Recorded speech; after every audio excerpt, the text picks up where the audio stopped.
Hey, I'm going to do an acoustic pass here. I'm down a half step in the key of B, so I'm basically going to be playing like I'm in C. And this is a very simple pop,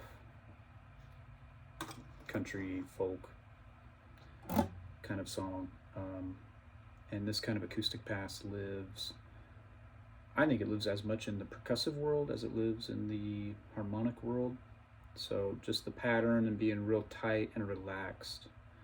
Tight meaning not wandering all over the place in your tempo, but relaxed meaning not pushing ahead.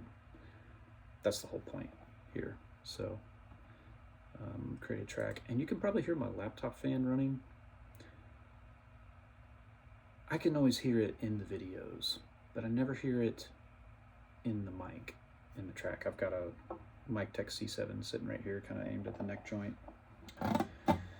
So, all right, let's go.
All right, well, that was a good pass. You'll notice at the very end when I hold a diamond out, I try not to do anything. I'm breathing so faintly. Always breathe through your nose when you're playing acoustic. You don't want to. You don't want any sound coming through your headphones to come out your mouth, which it does. You've got speakers pointed into your head, and literally, if you listen loud enough, you can have the click track come out your mouth if you're breathing out of your mouth. I listen really quietly, and it's not a problem anyway. But I'm also very much a nose breather. You gotta be. It helps you control your breathing. It just makes a lot more sense. It's less noisy, uh, just in terms of your breath, but also, again, with the sound coming out of the speakers on your head. And then I don't even move. Like, I'll notice after I play a final diamond of an acoustic that the part of my arm that's resting on the body, it's a little sticky. Like I can hear it peel off the guitar. I can hear that in the microphone. So I don't move at all until I'm ready for whatever sound to happen for me to be able to peel it back. Like I want the diamond to ring out long enough without me making any sound in the background whatsoever. Sometimes I just barely touch the seat back of my little drum throne that I'm sitting on, and then I'll have to go back and punch the final diamond. So let's do. Now that I got that pass, I kind of want to redo the other pass. I had another acoustic pass on here, and it was in a different position. I was playing open position, key of C shapes. I'm down a half step, so we're in B. So I can capo 5 and play G shapes, and I'm still in B. By the way, this is my old 63 Harmony Sovereign.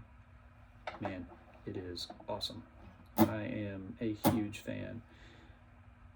It might have displaced my 61 J50. I'm not sure, but I'm really enjoying playing it.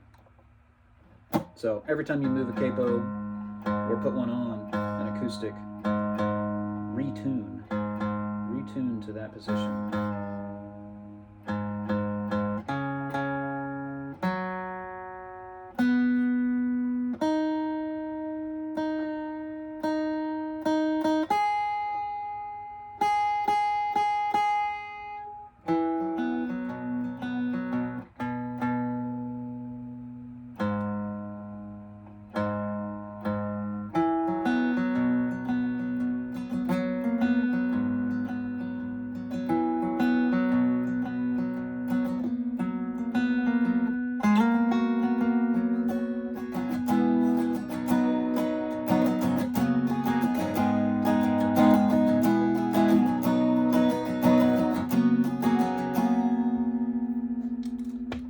Okay, let's do the second pass.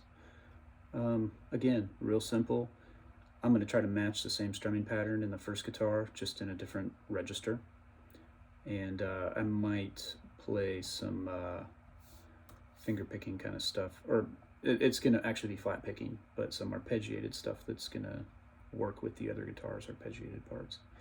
On the first guitar, I was arpeggiating the intro. I was doing like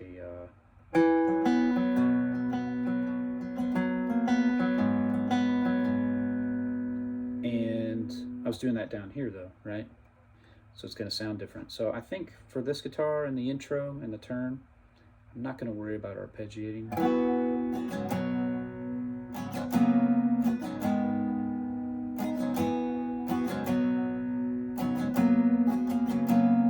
Be something like that. And then in the verse, I might start picking. So let's see what happens.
Okay, everything's great. I just stopped because I'm listening to the lyric. And in the second verse, there's some talk about bluegrass strings playing. So I feel like I need to sort of step out in response to that. I know that's very expected. Seems like the cliche thing to do a little bit, but I think, knowing this client, I think that's what they're going to want. So instead of playing the exact same thing I did in the first verse, I'm going to support that lyric. And if they don't want it, they can fly the first verse to the second. So here we go. Okay,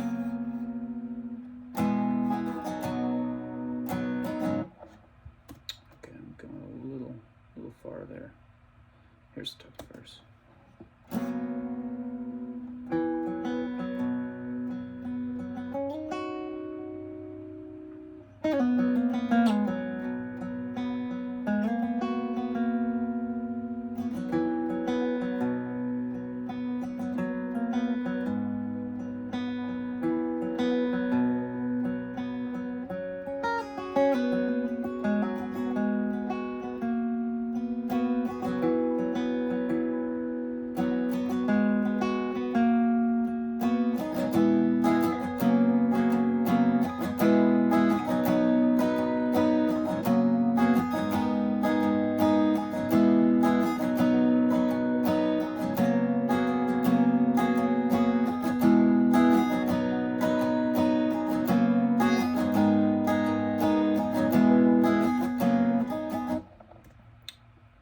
Dumb mistake.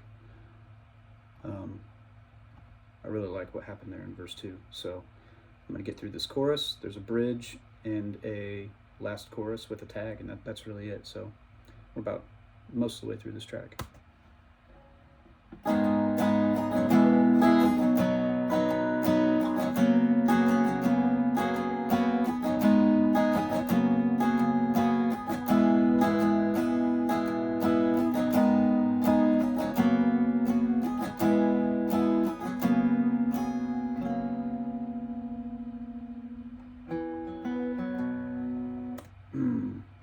So close. That down chorus, I just realized. My first guitar hammers on to the 4. Down here, right? So it's weird for me to just play a downbeat and then hammer in an 8th note later. So I'm gonna finger pick both guitars for these 2 bars that it's down. And then it's up in bar 3 of the chorus with really no telegraphing that it's going to be up. There's no build, there's no fill, it's just boom. So for these 2 bars, I want to make sure these 2 guitars, since they're going to be the feature, the only thing really supporting the vocal there, they should line up really, really nicely. I'm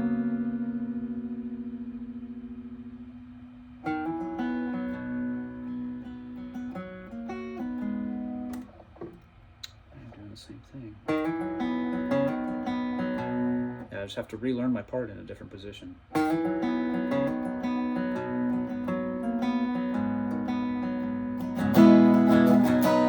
That's what it's going to be like right there. So let's see here.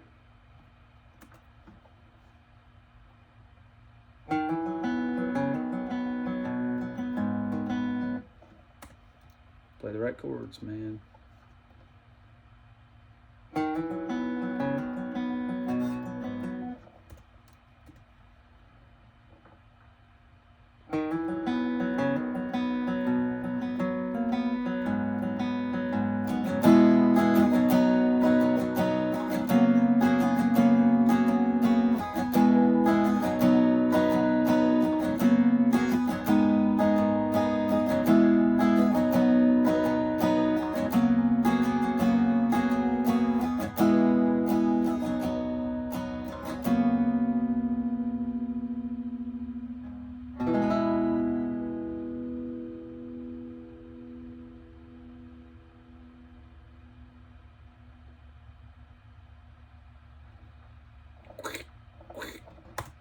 That's why I wait to even move my arm.